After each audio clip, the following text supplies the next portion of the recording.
Sumailalim sa isang surprise drug test ang daang-daang security personnel ng Manila International Airport Authority o MIAA ngayong araw.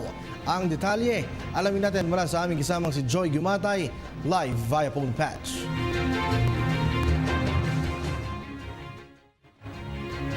Daang-daang security personnel ng Manila International Airport Authority o MIA ang sumailalim sa isang surprise drug test ngayong araw, Agosto 3 mula alas 5 hanggang alas 10 ng umaga.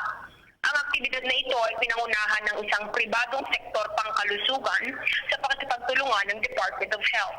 Namataan sa medical ramp ng Ninoy Aquino International Airport Terminal 1, si MIA General Manager Ed Monreal na tutok sa pagbabantay sa naganap na surprise drug test.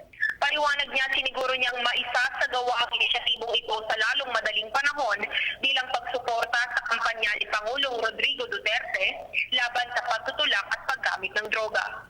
Kung sakali raw may magpositibo sa kanilang mga security personnel, siya ay sasailalim muli sa isang confirmatory test. Kapag napatunayang gumagamit nga ng droga ang naturang empleyado, agad siyang tatanggalin sa trabaho dahil mahigpit ngayong ipinapatupad ng MIA ang zero tolerance sa paggamit ng ipinagbabawal na gamot.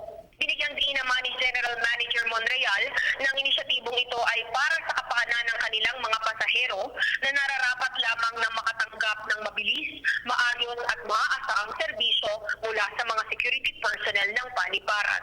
Para sa PTV News, Joy Gumatay. Maraming salamat sa iyo, Joy. Ako po si Cathy San Gabriel. Subscribe na sa PTV YouTube channel. I-click lang po ang subscribe button.